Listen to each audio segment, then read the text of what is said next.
G'day, I'm Ugly Owl. I'm a retro variety streamer on Twitch with a focus on speedrunning and damageless challenges. Right now you can catch me most weeknights playing Zelda, Mario, Fortnite or Party Animals on stream with our Retro Hollow community. Well, welcome. Thank you so much for being here today. Hi Hollie, thanks for having me. Yes, of course, I'm excited. So go ahead and tell me a little bit about yourself. My name's Ugly Owl. I am an Australian streamer that's been living in Canada for the last decade. I started streaming about 3 years ago and been affiliated for a little over 2. Where I start most of my streams is playing the retro stuff, and I do know when I get burnt out trying to achieve something that is just not quite working, and I very quickly turn around. I'll ask the community if they want to play anything a little bit more fun, a little bit less grind. So we also do things like Fortnite, Party Animals, basically anything that we can have a laugh together with. Yeah, I love that. So talking about burnout, that's what we're here today about. Have you ever experienced that before? I've experienced burnout, especially in the world of streaming, and it's so competitive. Everyone's comparing themselves to everyone else. In the world of speedrunning, everyone's always chasing a time that might just be a little bit out of reach for them. And then you compare yourself to your peers and other people around you, and they're achieving things, you're not achieving them. You start wondering, why am I doing it? And you very quickly wear yourself out. If everything's going fine, you're going to get burnout. If one thing goes wrong, you're going to get burnout. I've spent time over the last few years working with therapists, understanding where to focus my energy or things like that. I've spent a lot of time understanding my thought processes to a point that I can kind of tell when I am getting burnt out.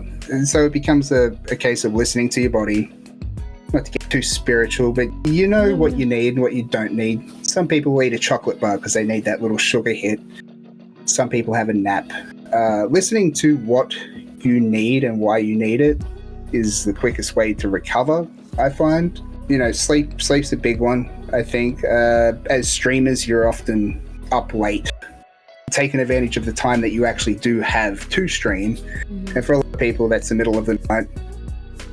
And understanding when you have to cut stream, give yourself that extra hour's sleep so you can face the day tomorrow, stream again tomorrow night. We've built a culture around, you know, sleep when you're dead and push and grind and you got to go. And if you're not moving 100 miles an hour, you're not moving. It's very quick to stop.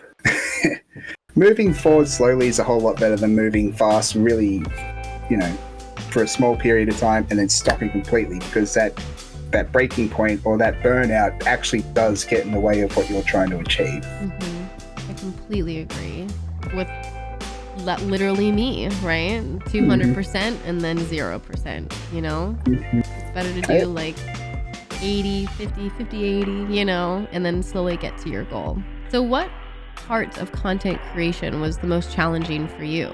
For me, the most challenging part was understanding how communities on Twitch worked. I've spent many years as a professional DJ, and you figure out quickly that the way to get spots and the way that you start moving up in that world is you go out, you physically see people, you talk to them, you meet other people, you get their contact, and you build communities and networks from that.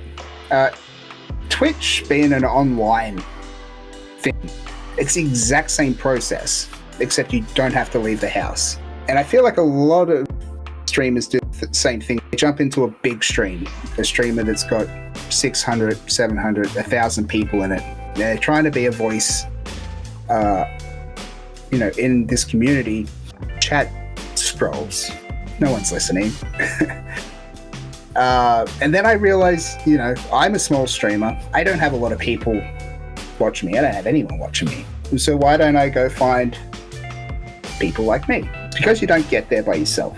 And that's so true in streaming more than anything else. You have people that know what you're doing and willing to go to bat for you, I guess. And that's when the raids start coming in. You start building a community from your different networks. For me, the most difficult part was understanding that's how you get to the next level. It wasn't about me and what I'm trying to do. It's what we're trying to do. And I like to, with my community or within my stream, I always refer to what I'm doing as us, because people are there to come along with the journey. You know, if I have a successful speed run, we succeeded. So in hindsight, how would you approach things differently to prevent your personal burnout? Just understanding that the go, go, go narrative that people like to write, they say online, I think, you know, my YouTube shorts are full of, if you're not moving forward, then what are you doing? You can have a minute, smell the roses, call up a buddy, have a beer. Understanding the signs of what burnout is and not letting it get to a point where it turns into a debilitating problem. The best advice I can give is to not let it become a problem. Don't push through it, because that will be the end of what you're trying to achieve. How did you or did you not navigate between life and work and school and mental health and streaming, etc.? I didn't handle burnout well. There was a lot of ways that I coped with burnout in my early 20s that I don't recommend. And then as you mature a little bit and you understand, I think these coping mechanisms are making it worse. Mm-hmm. Then you take the step back, and sometimes you need the therapy. You need to learn those skills.